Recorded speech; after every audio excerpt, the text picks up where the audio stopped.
उत्तर काळी आणि त्या निमित्ताने जमलेलं समाज बांधव. आज बाबांचा शेवट आहे.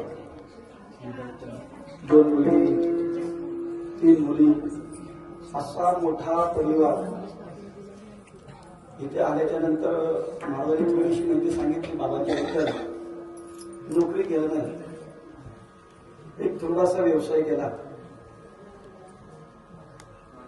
कुटुंब पोचलं, संसार उत्कृष्ट संसार केला.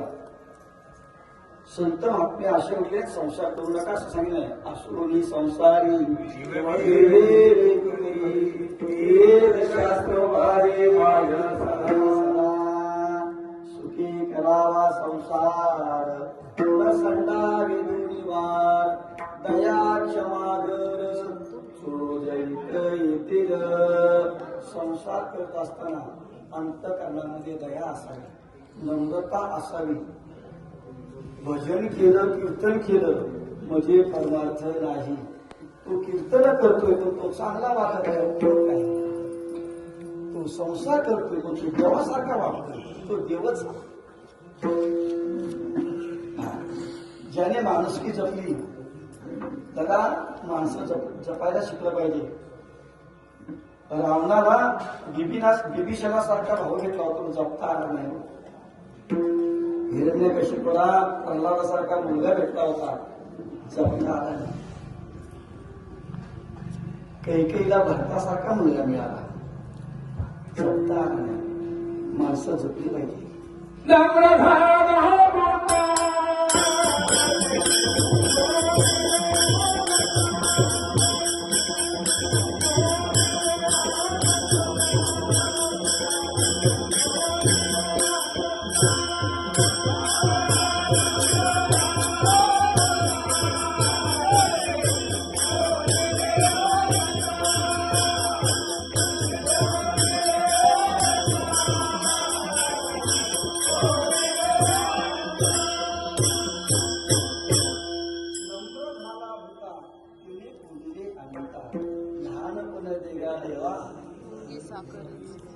साखर खायची आहे तर लहानपण जपावं.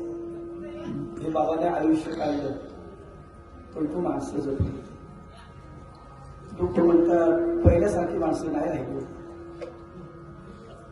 काय त्यावेळीची माणुसकी होती. अहो एखाद्याचा बहीण मिळतं माणसं रडत होते.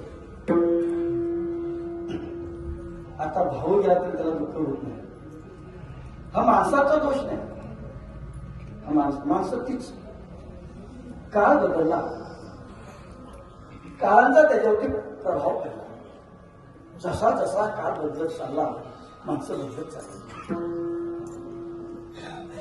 90 वर्षाचे बाबा, किती वर्ष लागली? 90 वर्ष लागली. आपण 60 वर्ष जगू. आपण मॅगी खाणारी माणसं किती दिवस जगणार. परातीने दूध पिणारी माणसं 90 पूर्वी माणसं, म्हातारी माणसं घरामध्ये दिसायची. मोठी घरं असायची पण घर भरलेलं असायचं. आता बिल्डिंगी बांधल्या घरात राहायला माणसं नाही. एक काळ असा होता माणसाला आयुष्य 1 लाखाचं आयुष्य. कृतयुगामध्ये 1 लाख वर्षाचं आयुष्य. काळ बदलला.